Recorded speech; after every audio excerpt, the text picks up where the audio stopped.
Shalom saudara-saudara terkasih di dalam Tuhan Yesus. Sungguh sangat senang kita dapat berjumpa kembali walaupun secara virtual. Dan kita akan memulai chapel kita pada pagi hari ini.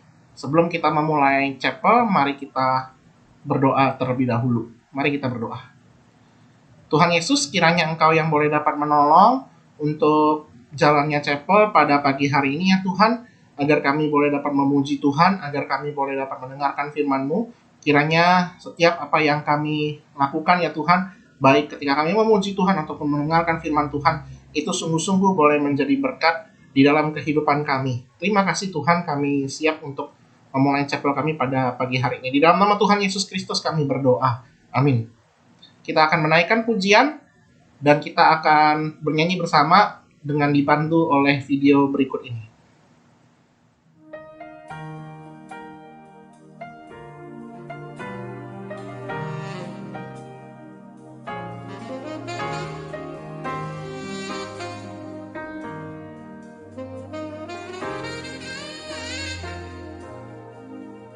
When I think about the Lord, how He saved me, how He raised me, how He filled me with the Holy Ghost, how He healed me to the uttermost. When I think about the Lord, how He picked me up and turned me around, how He placed my feet on solid ground. When I think about the Lord, how He saved me, how He raised me, how He filled me, oh yes, Holy Ghost, how He healed me to the end. When I think about the Lord, how He picked me up, turn me around,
Saudara sekalian, pada hari ini saya akan memberikan sebuah renungan spesial dalam rangka menyambut Hari Guru Sedunia dengan tema My Teacher is My Hero, yang terambil dari Amsal 22 ayat yang ke-6, kemudian dari Imamat 19 ayat yang ke-32. Saya akan bacakan untuk saudara sekalian. Amsal 22 ayat 6. Didiklah orang muda menurut jalan yang patut baginya, maka pada masa tuanya pun ia tidak akan menyimpang daripada jalan itu. Imamat 19 ayat 32 mengatakan, engkau harus bangun berdiri di hadapan orang ubanan, dan engkau harus menaruh hormat kepada orang yang tua, dan engkau harus takut akan Allahmu, akulah Tuhan. Di dalam kekristenan, sosok guru memiliki satu peran yang tidak dapat dipandang sebelah mata. Oleh karena gurulah yang dipercayakan oleh Allah untuk mendidik seorang murid dan untuk dapat mengenal serta menghidupi kebenaran. Mulai dari zaman Perjanjian Lama kita melihat semua nabi dan imam serta ahli kitab mengajarkan kebenaran dan menegur orang-orang yang telah salah jalan. Terlebih ketika kita sudah memasuki perjanjian baru, maka sosok guru yang baik itu nyata di dalam Tuhan Yesus Kristus, Sang Guru Agung kita. Guru yang baik tidak menelantarkan murid-muridnya. Ketika muridnya melakukan kesalahan, maka guru yang baik akan menegur dengan kasih. Ketika muridnya mengalami pergumulan, maka guru yang baik akan mendoakan mereka. Ketika muridnya belum cukup paham akan kebenaran, maka guru yang baik akan selalu siap memberikan pengajaran bagi mereka. Guru yang baik tidak sungkan untuk menegur muridnya yang melakukan kesalahan. Sekalipun seringkali guru itu disalah mengerti oleh para murid. Dan setelah disalah mengerti, maka tidak jarang juga guru digosipkan di belakang oleh banyak pihak.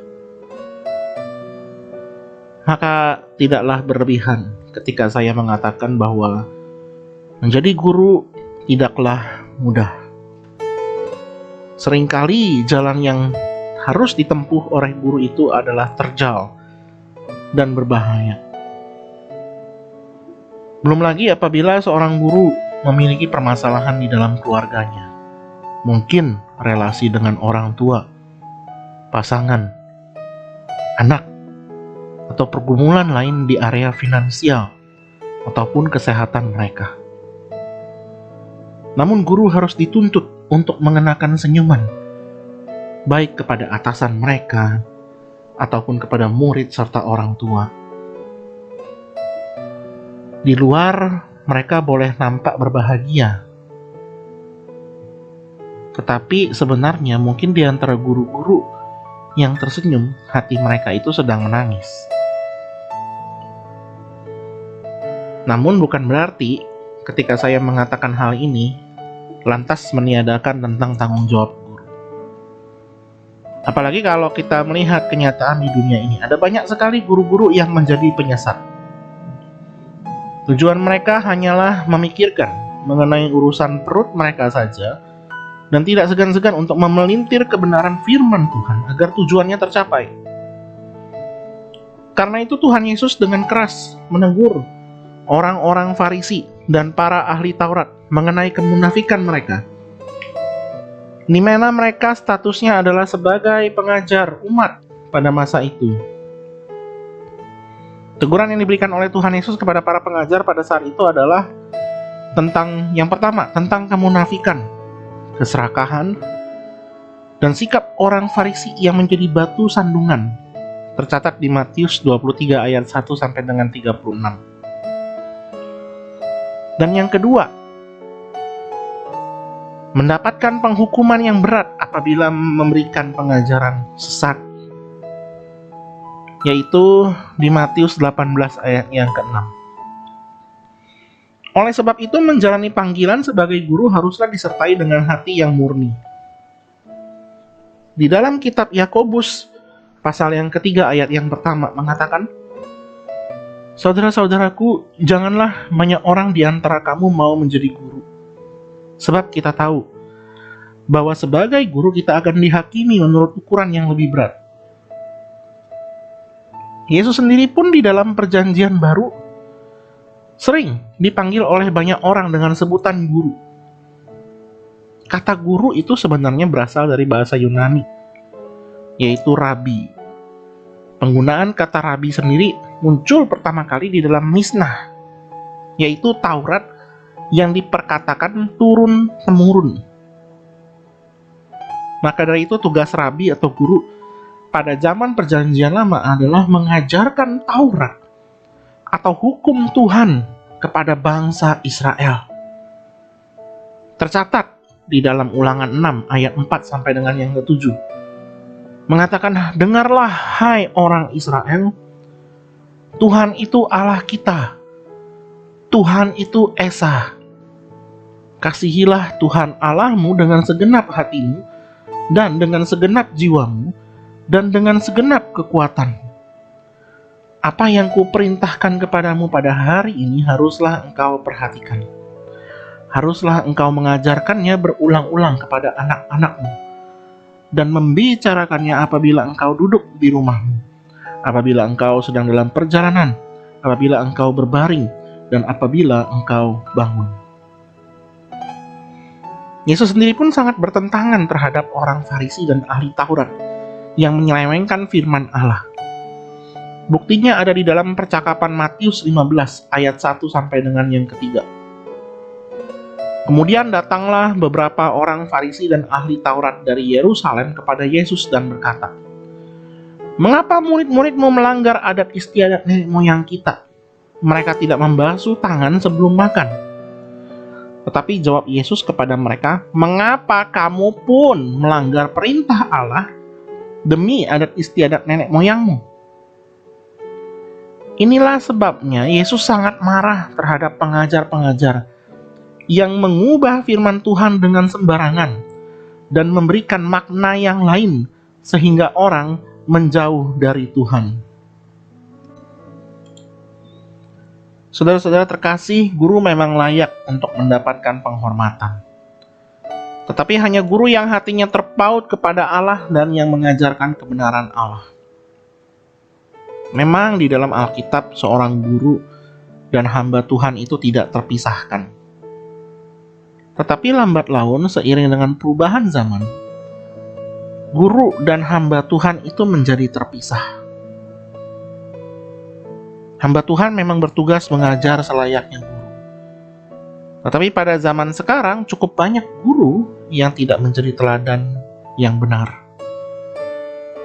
Baik hamba Tuhan maupun guru, kedua-duanya dapat salah karena manusia yang masih berada di dalam dunia ini adalah orang-orang yang berdosa.